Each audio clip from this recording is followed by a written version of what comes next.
उड़ो।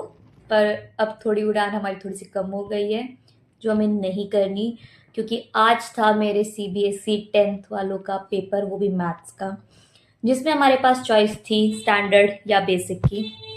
और जहाँ जहाँ तक जिस भी जगह तक मेरे को रिव्यू मिल रहे हैं, तो मुझे रिव्यू यही मिल रहे हैं कि पेपर टफ था। पेपर टफ मैं बोलूंगी कि बेसिक का paper as compare to standard थोड़ा ज्यादा टफ था। सो मुझे सीबीएसई सिर्फ एक ही क्वेश्चन है कि बच्चा बेसिक क्यों लेता है, ताकि उसको मैथ ना करना पड़े। बेसिक वो बच्चा लेता है जिसे मैथ समझ में नहीं आता, या जिसे मैथ बहुत मुश्किल लगता है, जिसे मैथ आगे कंटिन्यू ही नहीं करना। तो आप एक बच्चे को इतना हार्ड पेपर कैसे दे रहे हो, जो मैथ से डरता है या जिसे मैथ आता ही बहुत कम है, उसे आपने स्टैंडर्ड के लेवल का क्वेश्चन पेपर दे रखा है। एंड स्टैंडर्ड में भी ऐसा था, कुछ ऐसे क्वेश्चंस थे जो बहुत ही अनएक्सपेक्टेड थे। मतलब ट्रायंगल से लेके बीपीटी चलो नहीं देनी, कुछ क्वेश्चंस एनसीईआरटी से बिल्कुल ही ओवरऑल बाहर दे रखा था कि स्टडीज आपने ऐसी थोड़ी ट्रिकी डाल दी जिसमें बच्चा घूम जाए। इट्स ओके, स्टैंडर्ड के लिए थोड़ा मैं समझ सकती हूँ, बट फिर भी प्रिटी इससे थोड़ा सा बेटर हो सकता था।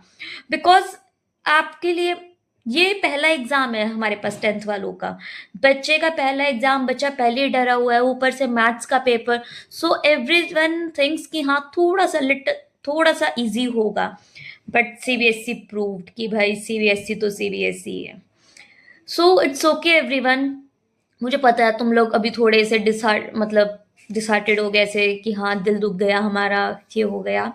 बट इट्स ओके, अब डरने की जरूरत नहीं। अब तुम्हें एक बार तुमने जंग जीत ली है ना, मैथ का पेपर हो गया है, इससे ज्यादा अब डरने की जरूरत नहीं है। अब ऐसा मत सोचो कि तुम्हारी दुनिया यहीं खत्म हो गई। मेरा रिव्यू आया है मेरे पास, मेरी प्यारी सी एक बच्ची बोल रही है कि डीएमसी में तो मार्क्स लिखे जाएंगे, सेम वही लिखे जाएंगे।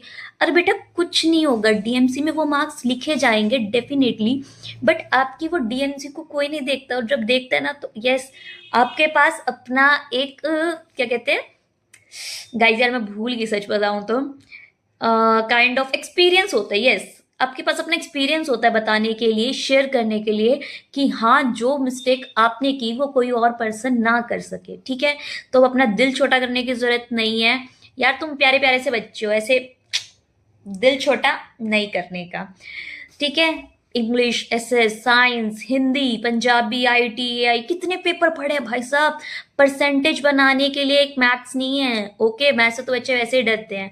तो अपनी परसेंटेज बनाने के लिए बाकी की क्वेश्चंस पे फोकस करो और दिखा दो सीबीएसई को कि भाई तुम लोग भी क्या चीज हो।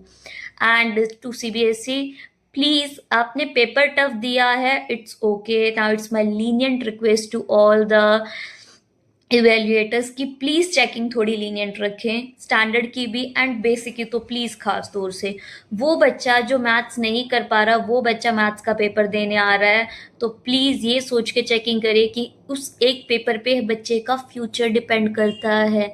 और ये सब मानते हैं कि हमारा फ्यूचर, हमारा एक करियर, ठीक है, हमारा प्रोफेशन कोई पेपर डिसाइड नहीं कर सकता। आप किस में अच्छे हो किस में नहीं, वैसे तो हमारा एजुकेशन सिस्टम होना ही नहीं चाहिए ऐसा, बट स्टिल अगर है तो प्लीज उसको उसके आंसर शीट के बेसिस पे जज ना करे। किसी के समटाइम्स घर के हालात ठीक नहीं होते, तो किसी का दिन, किसी का कॉन्फिडेंस लो हो जाता, तो कुछ के लिए एकदम से अनएक्सपेक्टेड एंजाइटी, बहुत कुछ आ जाता है। तो प्लीज उन सबको पॉइंट ऑफ व्यू में रख के ही बच्चे का पेपर चेक किया जाए। और मेरे धुरंधरों, चिंता करने की कोई जरूरत नहीं है, मैथ हो गया ना, कोई प्रॉब्लम नहीं, साइंस अभी भी बाकी है। साइंस बाकी है, साइंस पे फोकस करो। उससे पहले तो तुम्हारा यार इंग्लिश का पेपर आ रहा है, और इंग्लिश में तो तुम लोग हो ही यो।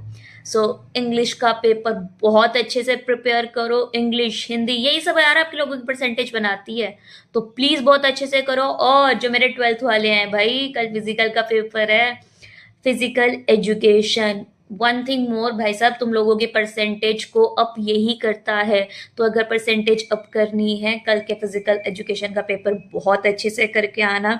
जय बाबा की, जय भोलेनाथ की। होपफुली तुम सबका पेपर बहुत अच्छा जाए। और जो मेरे प्यारे नन्हे मुन्ने 10th वाले हैं ना, चिंता कम यार, चिल। अब सारा फोकस अपना किस पे रखो, इंग्लिश के पेपर पे। इंग्लिश का पेपर तुम्हारा डेफिनेटली अच्छा जाना चाहिए, और उसके बाद पंजाबी और साइंस का भी। मिलते हैं और उड़ते रहना है, ऐसे उड़ान कम नहीं करनी है अपनी। अब तो जिंदगी में बहुत कुछ पड़ा है, ये तो तुम्हारे लिए सिर्फ छोटा सा एक्सपीरियंस है कि तुम्हें लाइफ में अभी और बहुत कुछ देखना है। एंड इट्स जस्ट अ छोटी सी प्यारी सी झलक। ओके, प्यारू से दिल को छोटा नहीं करना, हिम्मत को एक्स्ट्रा लार्ज कर लेना है, और बाकी के पेपर के लिए all the best. Stay tune.